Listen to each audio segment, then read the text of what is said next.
Good morning. I guess our country is always innovating all the time. So today's program and today's function also seems to be on-the-spot innovation. Well, jugaad always pays, but I don't know how long it will pay. I'll just try to give you a very brief, I don't want to give a lengthy thing, I'll just state the situation in which we are presently in the area of higher education, just a little snapshot, and some of the initiatives which we are proposed to take in the 12th five-year plan. 12th five-year plan is, we are at a very critical stage, and as the 12th five-year plan is being cast, we have a lot to learn from the experiences of the 11th five-year plan, and therefore this year is very crucial in terms of planning our next 5 years. There is some good news. In our ministry, we had a higher education survey done since the last more than a year. This is the first ever institution-based survey. We got data from almost 400 universities, very precise, and I must in fact thank the universities and the colleges involved because they did a very involved job. Similarly, out of 30,000 odd colleges, we have information pertaining to almost about 30% of it.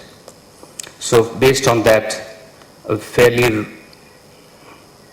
reliable projections can be made. Based on that, it seems that we are on course as far as GR is concerned. We were struggling with 13%, 14%, but now it seems that we have overtaken USA in terms of enrollment in higher education. China, of course, is number one with more than 30% enrollment. We have crossed 20 million. US is 19.5 million. So this year, our data collected institution-wise indicates that we are well on our course to achieving maybe 30% by 2020. We are already at 19.5%. This could be possible because of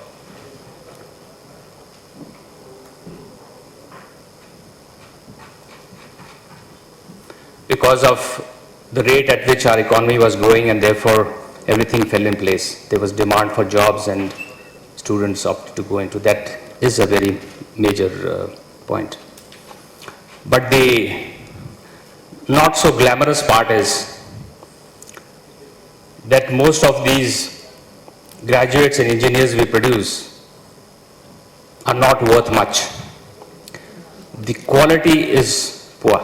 So therefore, in the 12th five-year plan, our emphasis is going to be on quality. Previously, we were also concerned about excess, but it seems that in the community of nations, when we are able to say that we have reached 30% by 2020, then we are fairly okay. But what is very crucial is the quality. So all our efforts in the 12th five-year plan, by and large, will go towards addressing this issue about quality.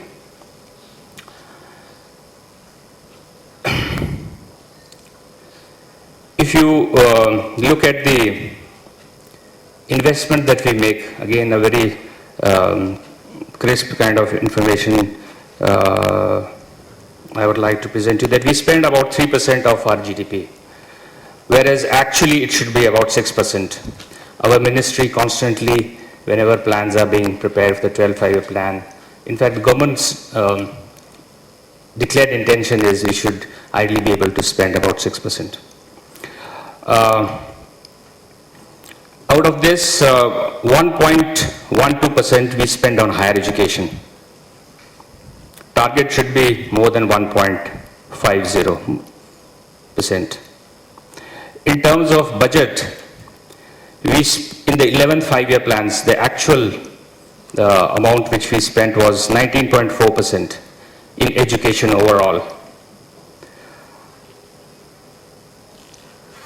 This, of course, calls for a higher level of spending, definitely in the 12th five-year plan. We are struggling with the Planning Commission to increase our allocation.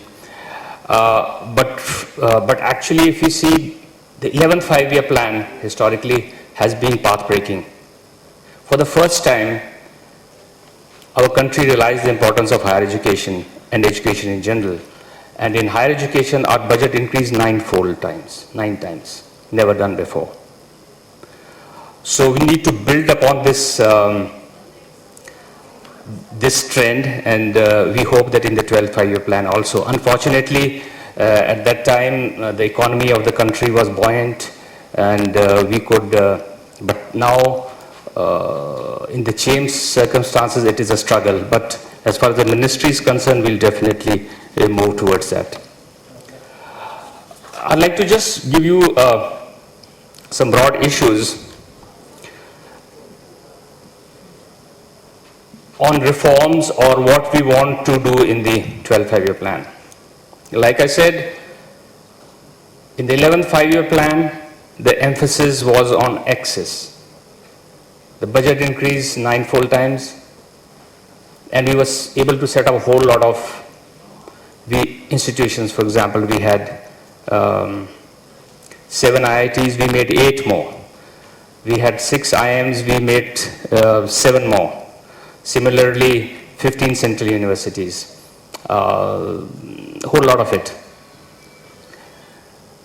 But 12th five-year plan, our emphasis is going to shift from the brick and mortar aspect of it to like I said, to improving quality. And in that building block, faculty development is very, very important.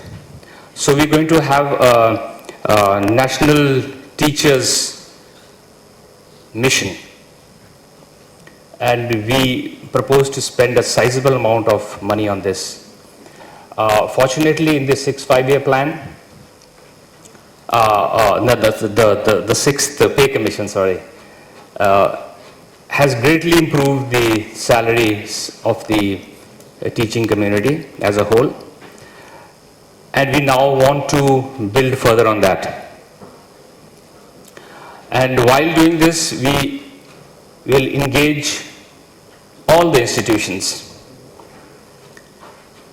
We intend to engage not only the premier institutions like IITs, IIMs, but all the universities. The universities have academic staff colleges. We want to rejuvenate it. We want to have more and more education-based programs in the universities. And we also want to we will be using ICT in a very big way to train these, the faculty members. Mr. Sinha was here. He will give his vision on how we intend to use ICT in promoting this aspect.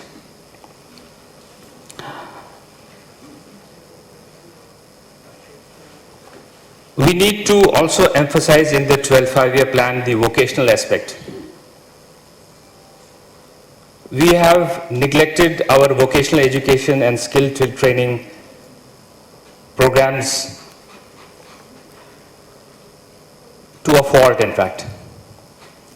For the first time, the ministry has now tried to work out a framework called NVEQF, by which we will be mainstreaming vocational education into the education system. This has never been tried. skills was treated separately because our society has tremendous amount of prejudices against working with their hands and skills.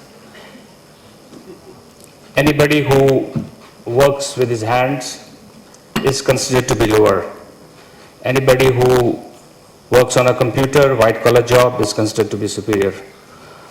So in order to break this, we want to mainstream vocational education into the education system, by which a student has the option to move horizontally and vertically within the same system. If he wants to join the general education system, he can join, do some work, again join back.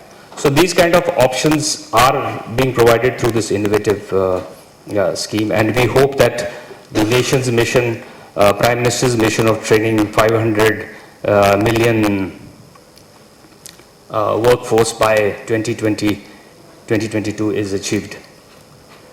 As of now, as you know, we just provide skilled manpower skills only to 4% of our workforce.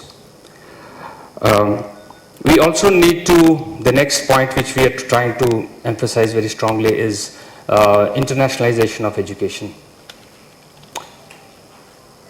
This data which I said that we collected through all the universities and colleges indicate that we have actually just about 18,000 foreign students in this country. It's a shame. We have kept all our windows closed. There's no fresh air coming into it. Maybe in the name of nationalism, maybe in the name of some other narrow thinking. We need to open it.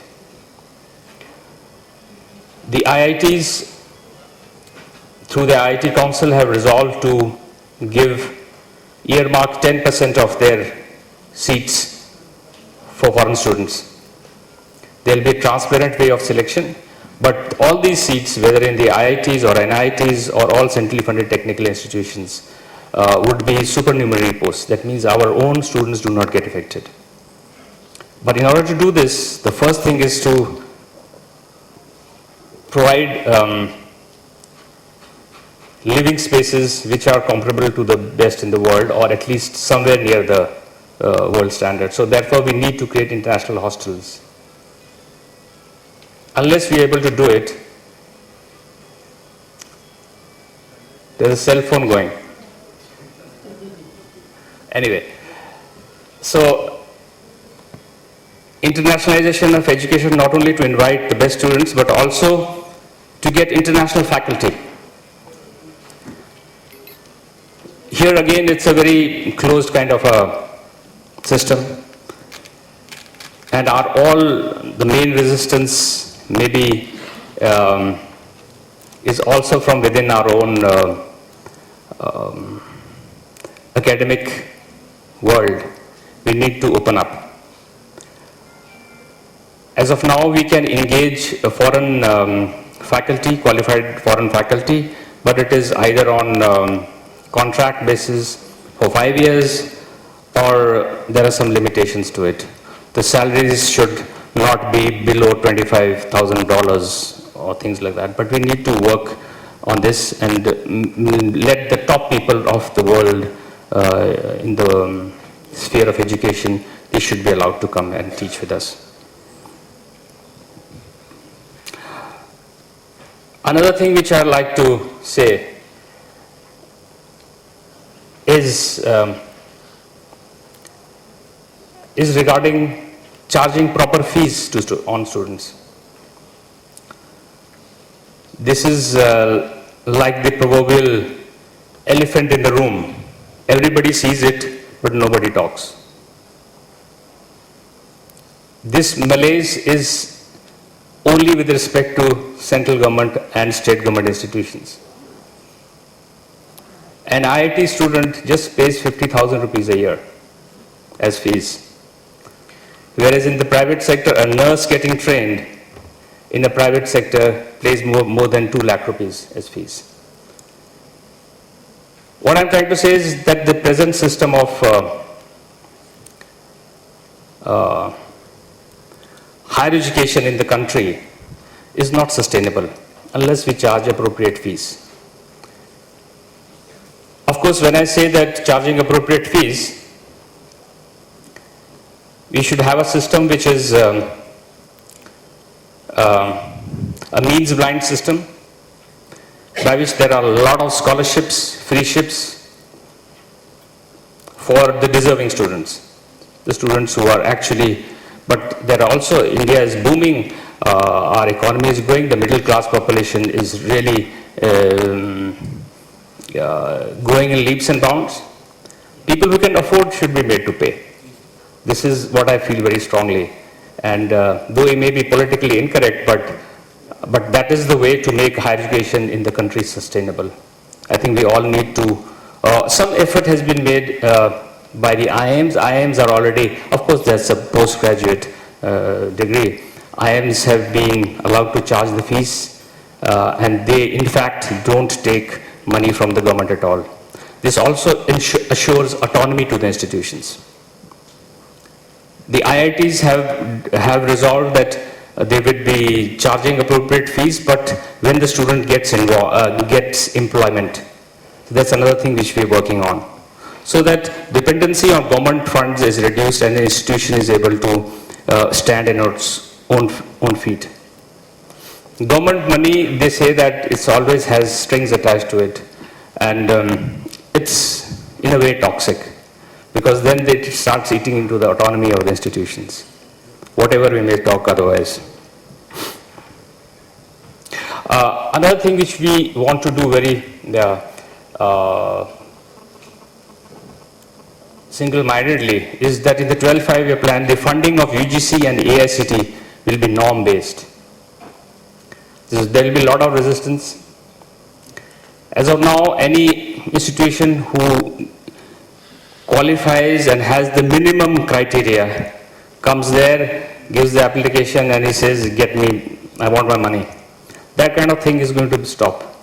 You have to achieve certain levels and then you will qualify to get funds. If you don't have that minimum criteria, then those funds would not be available to you.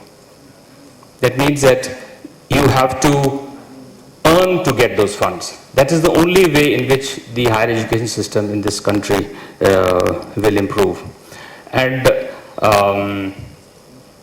the schemes which are aimed at the higher level should be totally competitive based.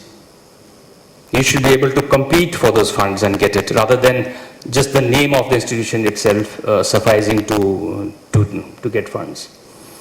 So these are some of the things which, of course, we are doing a whole lot of things. Other things, for example, the single exam in engineering and also in management. So this is basically to ensure that the step which we have taken with regard to single exam in engineering is basically to assist the schools in our country. Because what is happening is that because of the social preference, IIT JEE has become such a big thing that everybody has stopped going to the schools and they want to go to coaching classes. Coaching classes may enable you to crack the exam, but it doesn't help you to lay a good foundation for education.